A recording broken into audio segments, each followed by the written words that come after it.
say said ye beya ye betimi asori asafo radeno abomu me fa cho nyame ya adoma Sunday enso ye wo fidua mu hanum say bomode a na fa wani etwemu e wo hanum time no eye 7 pepepe first service no ehya 7 na yapon 9 na second service no so 9:30 ye de ahhehye so gidi kra enye fedi agro kra na 11:30 watimi akowufie ene wabontene so baby opese okoye bia ma hye obomode a na fa wani etwemu e bia wo ba na opese otimpanifo homa me pa hye obomode a na frem panifo e wo 0540378282 ana say 0249669993 na wabomode Afrem penifo na omo ajo fefe so se ne be ya BPM e wa hanom asafo no etwa kwan e wo Fordjour rescue junction channel so ma me se e Fordjour rescue junction ai sa pepe ye dikase mu chiami edi a mejeswo eye ka chire nua na ya Sikapa mene nana ama Fordjour Yembora ensem no ankasa enche mudia ye behya se e wo mrahye beje fie na yenya ne nte yese okopie mu e wo eye akotia abato mpeso ano eso a ade mrahye beje ni onunu di nkunim e wo ho ani owura ya okumi Ernest na openi no ade a ode tabono ana Koforidua High Court ede tabono to so se swearing in no January 7th no manka mpenifo enswearing no in enso mpenifo echiremu a krata no bedu ye no na openini din akwakoka register no eho a se ye ba beye swearing in no ede amano eno no nam so ama openini te bi da se me de kodan Supreme Court se won fatabo no ento takrade court no eso senia wontumi ensi openini ho kwan ewo dwumadie na odi se mrahebejeni ewo akotia ene nimpotem eso na eno enampedefo chiremu se National Investigation Bureau empedefo NIB one any mpenimfo akwa so peninu page na se na no wodo ado peninu ede no ehye mu no na enye kra ene no nam so ama okopie mu ewo mrahyebeje fia so afo a ono ehye interior no eso ani owura Mohammed Muntaka Mubarak openinu ede atu ejase ni mpenimfo ye no one day ofo aso esanse mpenimfo na ahye won se won di sa adwuman eni nti ofo sa ensem no eso. The Fordjour High Court on 19 February 2025 issued a bench warrant for the arrest of Ernest Yaokumi, Member of Parliament for Akotia constituency. The warrant was served on the National Intelligence Bureau (NIB's) Eastern Regional Office through the National Security Coordinator. Right Honourable Speaker, the circumstances surrounding the attempted arrest of the Member of Parliament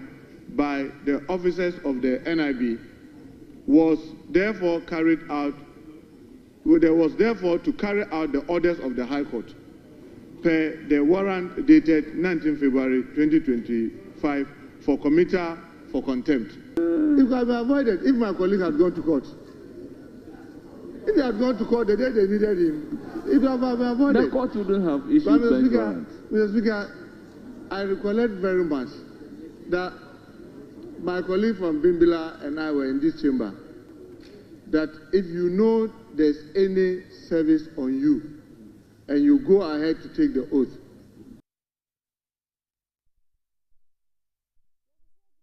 Mrahyebeje fie yeguso a ejina owura Interior Minister owura Muntaka Mubarak so a na yeguso ejina no e de ensem ebebetu dwa wabada na no si ye na wasanso si dua so esa so eka se wono de won hu mfumsuo bia eye wono mo ayesoma wo mo se wo mo bomode a na mo nkofa eye Akotia MP no emra no onhu mfumsuo bia ewo mo ho esanse wo de awosonkra enti no de wo se ye kira wo se konekoye no eye nukuto ene wo se ukokoye enu enti no ono de mfumsuo bia ni se ya suma wo bi se wonko no nkoye nadwuma na waye nadwuma ofo wo mo so pa. I said the National Security Coordinator was served. He was served. Service, as you rightly said, is done by bailiffs. But unless you are telling me I should go and get the fine details, who wrote the warrant, who signed it, who was it handed over to, so that I can take all that line from the courtroom all the way to the National Security Coordinator's office. But you know definitely the National Security Coordinator is not going to walk into the courtroom with an NIB official to say that, oh, once we issue a warrant, can we have it to go and effect arrest? No. Somebody served it in line with the law.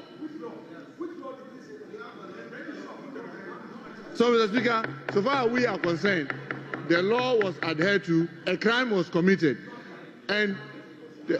a crime was committed, and the National Security Coordinator was served for the warrant to be effected. I was answering no course so Mrashebe Fiampin for a bobo who and no nam sumedom kumana no bani den Alexander Fenyomaken so akasa de afa edom Kaseɛbɔ penny phone some or the air to a jaw chiribu say I was simply for whom from so was a and sub no eho na send a word Jojo Akutia Mrashebe Jenin and your cry and chaye and afi and fambra quine so emu. The minister, this is a house of records. This is a house of record. The minister says, unfortunately, they didn't get him. If they had gotten him, they would have arrested him. Mr. Speaker, the minister should know this, that at the time the officers were in Fordjour, in Akwetia to arrest the MP, the Supreme Court had issued an order by a 4-1 decision freezing the enforcement of those orders. That is one. Two, Mr. Speaker, at the time that those NIB officers were on rampage, they actually made an attempt and pulled a weapon, and the town folks, through the noise they made on the injustice, they had to run away. Openino ekasewie ya pe na openia oda edom kese na no eye mama ayariga ono nso ejina simpie so eka se afedie eye afenyomakin wo ye amanabro so ye waye bi agya ne ye nkase waye bi atoa so ensem bi wo no ma ya wo susu han na ninka na nsem a wo ka no won hwe pa asem a wo ka no hwe ne won ka ne yi. Minority leader, I will recognize the majority leader. Mr. Speaker, the minority leader, and I said it this morning, I continue to get worried about the manner in which the minority leader uses the facilities of this House. The opportunity to ask ministers questions is closely governed by Order 86. The type of questions you can ask. You cannot make or imply a charge of a personal character or which reflects upon character or conduct except of a person in an official or public capacity. You cannot ask questions that contain charges which the member asking the question is not in a position to substantiate. These are all matters that govern questions. You've just made statements about some people wielding guns, attempt to use a gun, and etc. If we ask you to substantiate that now, can you do that? With videos and etc. Can you do that now on the floor? Can you do that? Secondly, you've just made a statement questioning the character and integrity of the minister, asking him not to condone unconstitutionality. Says, this is inappropriate. You've asked questions. Asojina sa ensabino emu edom kumana no ba ni deni eye owura Alexander Fenyomaken so acheche ensemu se senia eye empedifo mechre National Investigation Bureau empedifo ne asrafo bo modern company ni fie na afa wo hwe senia na wo che opani no ase edini him senya nkofo bi kra sabinka ne ho atitiye entwe ye krento susu se eye ade aban pedifo ene asebdibia no wana ka bom ene wo di sa adwumasun. Speaker, the minister, this is a house of records. This is a house of record. The minister says, unfortunately, they didn't get him. If they had gotten him, they would have arrested him. Mr. Speaker, the minister should know this, that at the time the officers were in Fordjour, in Akwetia to arrest the MP. The Supreme Court had issued an order by a 4-1 decision freezing the enforcement of those orders. That is one. Two, Mr. Speaker, at the time that those NIB officers were on rampage, they actually made an attempt and pulled a weapon, and the town folks, through the noise they made on the injustice, they had to run away.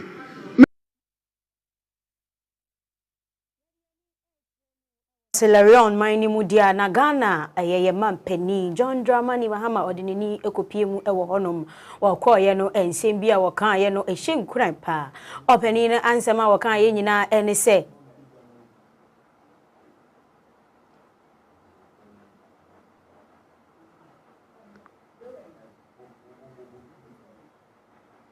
from you, the minority leader, who is supposed to offer leadership on this side, is quite unfortunate. It's quite unfortunate. Don't use this platform for political. I am here on behalf of all Ghanaians as the President of the Republic to just cheer you on.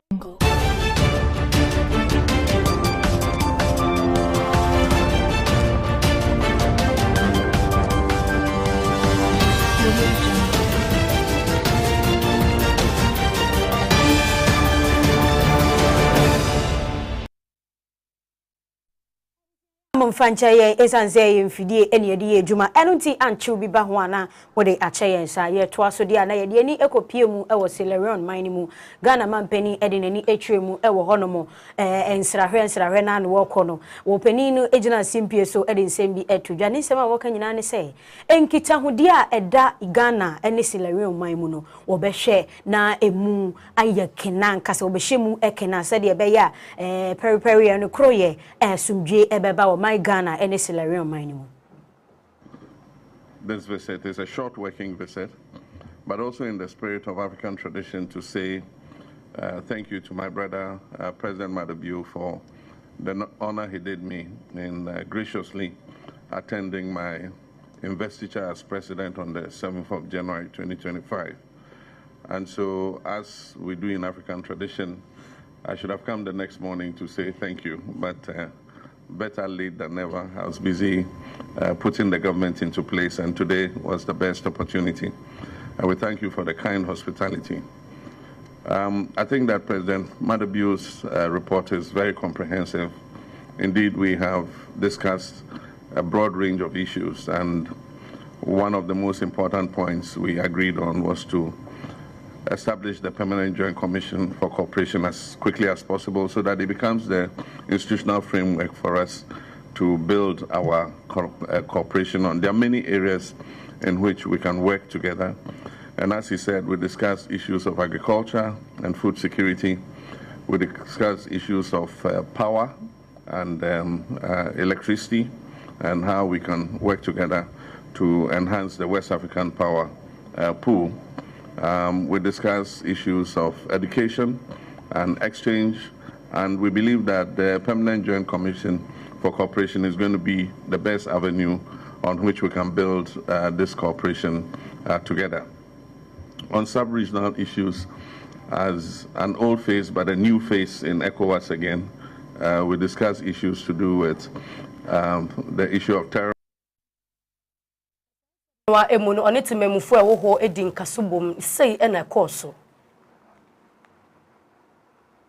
Yesterday, the Minister of Interior was in Parliament to answer questions regarding how the NIB attempted arresting Honorable Neskumi of Akwetia. We found it very strange.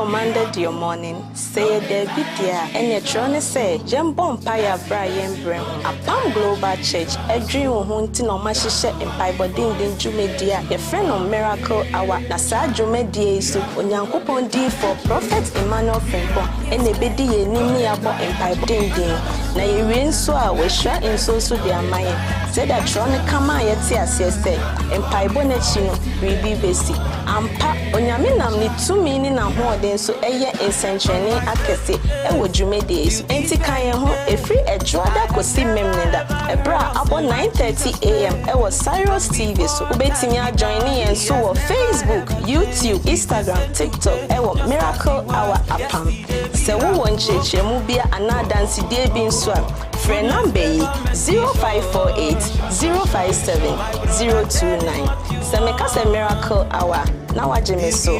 Grace is available. There shall be a performance. God bless you. Bye bye. Have you commanded your morning?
Yatwa ensabdo so ede abamodia na yekwa kopie mu ewo investigative journalist bia yenna yenim no wo my Ghana emu Anas Aremeyao Anas yenna yenim se Tiger Eye ebeba ni nyina no eyopeni na eta eto obomodi ye hihihemu ede fa niam ahodo bebre no eho de bambontene na ade a wokọ ekopie mu ewo Ghana Football Association a enka ni peni kwanchefo na oda anono ade ono so ho koba sa ensem no emu enu no atire no na okọ Canada kompreku Japan so eso nhihihemu ahodo bebre no na openi no eye ede fa ensem no eho owie ye no na ode beto emwontene nanso kamia ye se ensem ni bebre no akwakwodi asem dibia wo man Ghana emu Anas Aremeyao Anas etire mu a yera Canada kompreku Japan a ode ne kogire mu ewo Nkran High Court no impenifo ebo nsem no ediguye eni nti openi no antena so kire mu se wo bre oye sa expose no o expose impenifo no ade ora Canada kompreku Japan ba mbontene so na afa no okogu no fi awo embremu no beka se defamation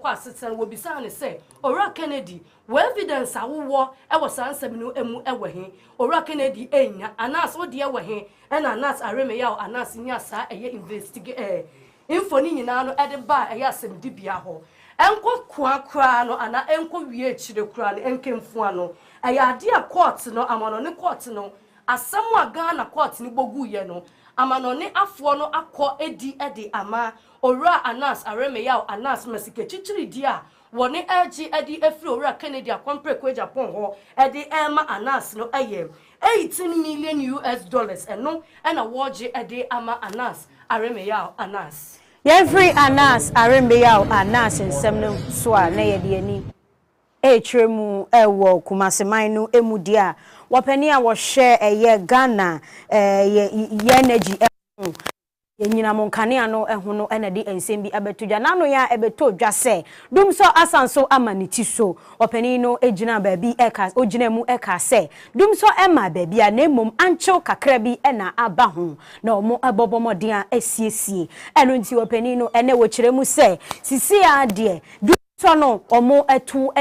dum so no etu atwakra eno nti no na enhoma mienu miensa bi ena na etwitwi ewo asanteman ni mu no sisi ano omo abomodin aye bibia ye eno nti dum so bia eni baabia na empo Ghana ha na anu nkro foforo bi eba ya omo eba beje light eba ne sa na eboa ankasa enti yemfa nhye etiri mu se dum so no enye ema ye kra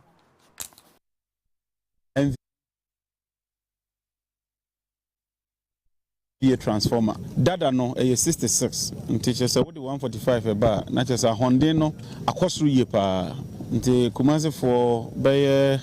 na mienu mu hu senkania no edundum kakra ye switch over na mfidie no say wo switch every dada na ko efoforo na wo de aba na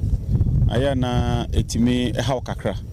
nyame ncha de baba ye duru no empanyifo na ma yate ase se bibia ko ye kama nti efri na ekono esi hu se enkania no ekwanim enkania na gina na senia eduma na asaso no ebekọ from kora na abrase in fact nya ye ne se Kumasi ha nyina enkania no bibre beba ha na ye de amaga na for de dijuma na ne aka no so no ya export in fact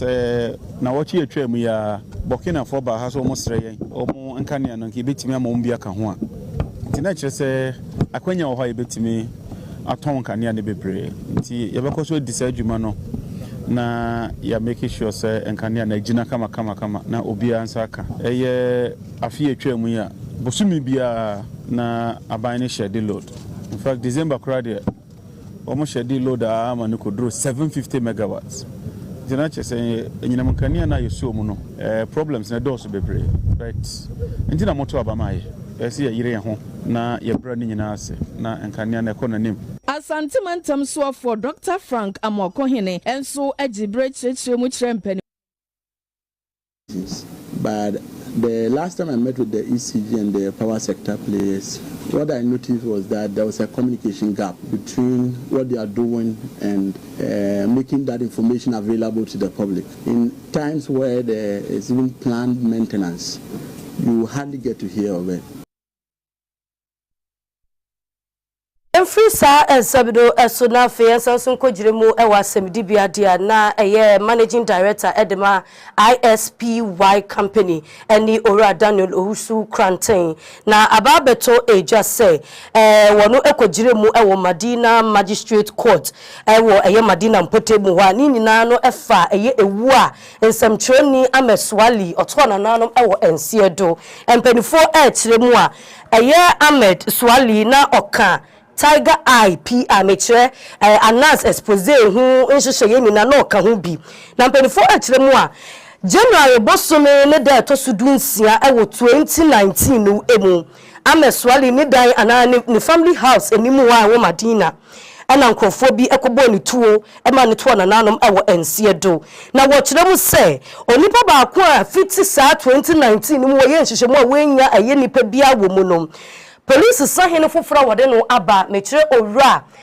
Christian tete yowonu a wode no aba no eyade ono na abomode aba beye nhyehyemu kakra ehu ne se obi a ne ho boss a ensem no emu ani owura Daniel Owusu Kranten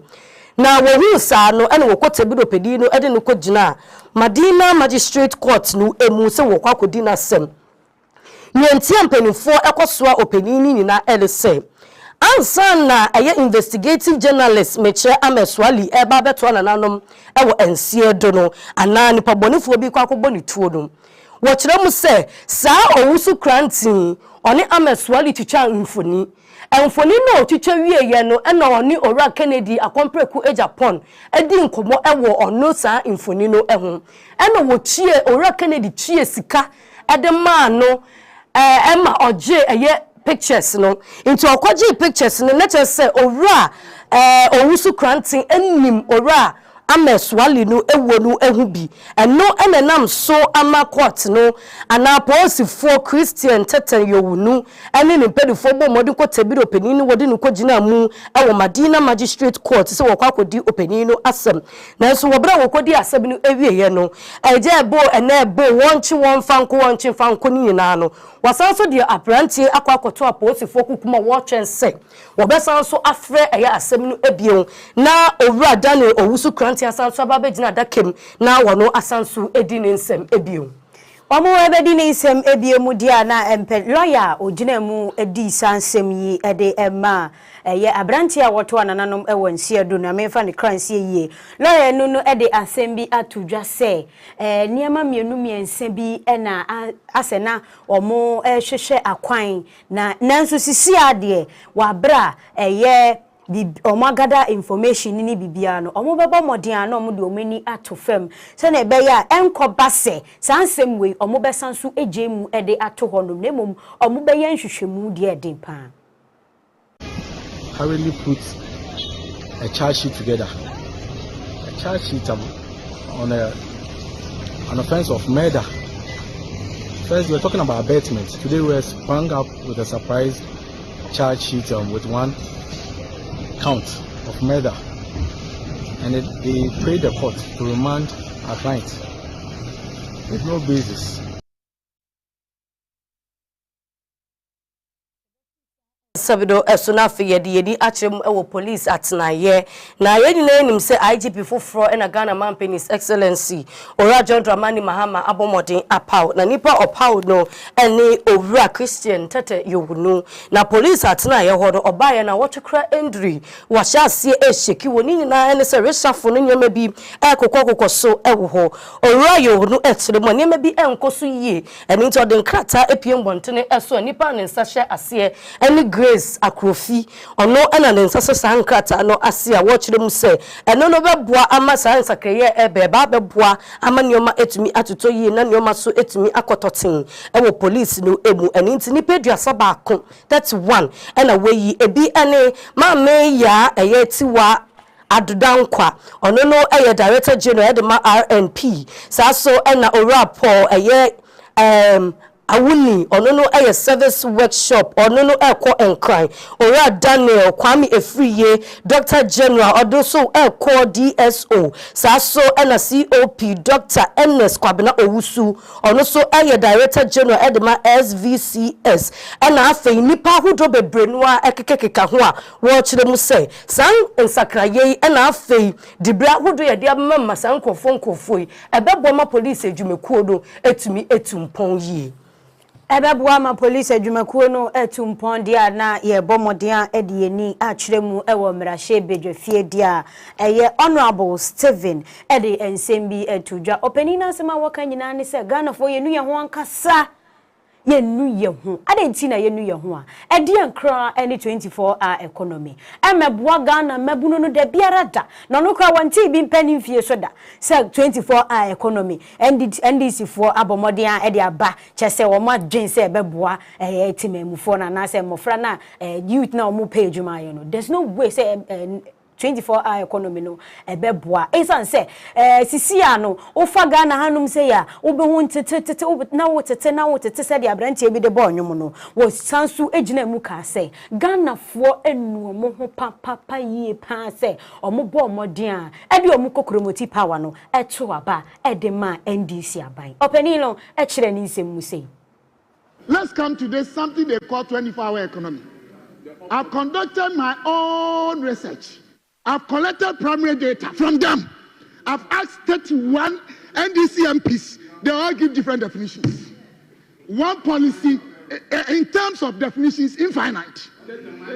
The fact is, the NDC guys do not stay down, sit down, analyze things before they come out. What is 24-hour economy? They have no idea about what they want to do. Mr. Speaker, what we want to tell them is that Ghanaians, Ghanaians have regretted. Ghanaians is soon and never prices of fuel. Stephen Amwa Amoa ensema oditu ejana fe yemfa yedi enchemu ewo Catholic asafo code wo de dwumedie be hihye so na dwumedie no kunyesie bibia enko enwie no ensem bebrenu ano wo de atu dwumedie no ekoso wo kofawidia na kyerese Catholic National Education Forum eno na ekoso na echichin empenimfu ekuku dam edi free Catholic asafodu emu wo wasabi wono aben ewo mesua emu na wakasa edu echire wonyina no bepie mu ewo dwumedie no ase na no emampenifo edi tu ejo wo ba dwumedie no ko na wieye no empenifo di tu ejo wo kire mu se wonyame ntie se free SHS policy no ade a aba eni ntine senia aban NDC aban di tu ejo wo wonto obodo mu se wo ba wo be hye no wo de nyoma atututu yie bro ni beka se review no ade wonu esopa eni nti se empenifo review ni pandia nanka wo srega na mampeni eni empenifo nyina se enka won for private sectors no so enka wo meche private schools no enkon koba ne se government schools no nko a na free SHS na free SHS policy no eko ede amawo ehu benya se public school private school no so no won so benya won chefa ewo mutane ebeboa ma won so no afofre pese wo kɔ ankran school meche private no won so obetumi akɔ na aboa ama bribia no etumi akɔ kan ewo sa free SHS policy no emu so na yedi ani atremu ewo akem emmebu na ewo honom asore won tadua so pa wono mu bu afu pa che se wo pata wo mu bia empata omo asema omo kan nyina ene se galamsey yi se wo mu nsuo galamsey no se wo mu nsuo pa ara ho che se wo yo mu hwe nyeye enka ne nsuo na da wo mu kuro mu anasebi omo sadi dwade omo sanom de saye bibia no ene wo bekọ akọhwe na chamfan esimu na se nwe sese nsuo no wo maka de akoda aposifo na so akoye se nsuo to nsuo anto apetampe na che se aposifo ayi wo mani wo de akodan empanimfo ewo kuro ni mu ahemfo ewo kuro ni mu nanso setel a wo bi kan nasem empanimfo nya na adwen se omo besode waka na omo de omo na yesi fam se de be ya galamsey no etu ebetimi atwa anunti no wo mo de adesrade pa ato abayanim se wo momode anu ntwa nani emfa enhwe akem na wono mo ebre yie pa te ho popoye 2014 sabre no empani a na ugina mu wo assembly member dwumadie no won egina mu asade na ntimi amaso eno etwa mu no last year ena eno de yehunu ne se yekuru de mu ha no na ma bawure mu ano no ehumfoni wo honom ye wo babia ne yatu miensa a baby kura de koye de nsane atofia ne yese omo de yi nyoma setup ni nyina ho e kire se galamsey na ekonso baby so ye koye no so de yatu ni akata mara ne so sade na abaye ohawo ye de ho nhihye nyina ba nananom empani anim but besina no ye ntre ho hwe sanso ene de ma aposifo me no kase as an assembly member ye case ato but over sabre ne besi ne ye ntre ho empopoye ebiem ena afi nso ahyase yentena ho ma ene ememene na afidie ne de eno ye koye no ye kokopie wo omo so a omo kuta omo fidie omo de ye adwuma da de arepo ne ya sefem ne se ensu a kese ensu batan waterways enum ne ya tie sima chese ya blocking ensu no ama otimu se ensu na hyase a dey ensei come ensu na mekan eno timi de kasa yi ma mo se mo a mo kan bia ewom security services mombra atwede mfa mani mehwe titiru asante hene otumfo oseitutu the second yura yesro esebra lebeje yenti ayempe galamsey ne se yensuo yekroma yensuo ho asem kan eden ensuo ni nyina atwa eno na yesa na yenom we mu nyina na yese yempe galamsey yenchiri ma na ye adwen wo mo ho ebeduru mire bi na ensuo bo ba ba yeden omo kofo ye mire wa omo won kurase ne omo kekan kan ho no ede no mo benom obu wa bula kura won tubu enwuremu ha wote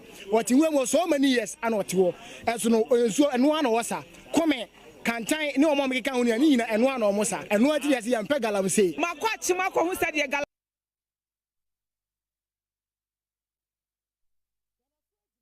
galamsey for megudia enfambra kwan eso Ministry of Lands and after Ministry of Environment wono aka wontuma edi abomokyere mu say wonwa MPP aban ansana ye ba besere eye Ghana mampeni ino December 7th wa hede ba no ye mankrofo bi nkrata na te se fo megudie ho nkrata wo de be kwa kotu fo megudie no na no na so ye mienu won aka won tomade abomo wo kire mu se ye ma won nkrata aban dada MPP aban ne ma won nkrata se fo kotu fo megudie a wo je san nkrata ni nyina wo mo bia ho kwan ema ne fa no ho nkofode for the fo megudi a emfa mbra kwan eso esan se ebia ne se eye atwede no wono ekeka kase nsuo ese wono eye nsase do eso aninti eno no nam so mampenifo ya ka bomu se wode mbra ba beto na kwemu aninti obi bia ye ma wo abodi nkrata bia na nkrata bia a eye licenses bia no wo je san nkrata no ebi mafrase de wode ekọ ena opani dia tu eja se wo begidi nasa ne ebeboa ama wono aye nsakra ye na aboa magalam se fo megudie tu no etumi ejina ne na so brane. We are going full steam ahead to revoke all licenses based on the findings. All licenses, small-scale licenses that were issued from December 7th is hereby revoked. Whether you have EPA licenses, because the finding is very clear. Those licenses from December 7 were rushed, the due processes were not followed, and the right things were not done. Abusia ya de ani echemu ewo maame ya ahye ye wabere kopie mu ewo ye Apam Nsroma UTV eso no odi ensembi ababetu twa me ma me mfam nkomochi kakra ye special Office of the Special Prosecutor and sensem ebeto dwa eye ken oforiata ne sensema mpanimfo se wo mu hia no ewo court na omumisa ne ensem mienu miensebi na omra no meyi ne ho ano no na ma me ekire mu se wano de awante ne mabiase ni nyina ene se ye nyina yaje tomu se eye ken oforiata ode krata ebeto montene so se ne ho mfa no enti obaba modea ede nani atremu ye 15th March busumi 15th ode nani ebetremu ewo said the Office of the Special Prosecutor said the moto nsa frɛ no na ode nani ba betremu ewo 15th na o ma hwe nani ma ebre so kwa na ekɔ wonfa ono a wo ma emma meyi ne nsɛm bisa no na de ene nwa akora ne se obi a wo yare a wo da wo yade mpa so de enka wo be da nya hoden ebobo moden a akɔ twrokrata ede akɔkɔsiu eye Office Special Prosecutor say won so wu siu no just say wadwe ho a wonte ase eno nti na fo ankasa just say wan kire wo buo esan say ye to nsa efre no wa ma o ka kire say by 15th March obeba Ghana and 18th. Oh my, what is it? Number 2. Obi also yare. Utimi ede aban ni USP court. Say ya be harass fie. So those days now harassing from 2017 no way. No name human rights. In Kofu a woman because of DDEP.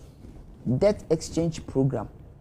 Nkofaya mom haircut o madwuma egu banks awegu na ebinom kra mpo no bo hold ni sika share bonds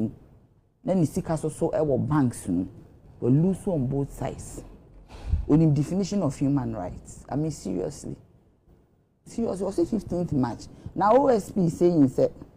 o man up to June obi a wa cancel on 15th June 2nd June obi a can't check the whole, they are taking us for granted. Why can't check the whole country? Say by 15th March he will be here without any excuse duty. And that's a letter from the hospital. Obi a would that hospital and pass with Metro Manson. Have you ever seen a sick person or engaging in litigation? Obi o yare. Because when you are sick, you are thinking about how to get well.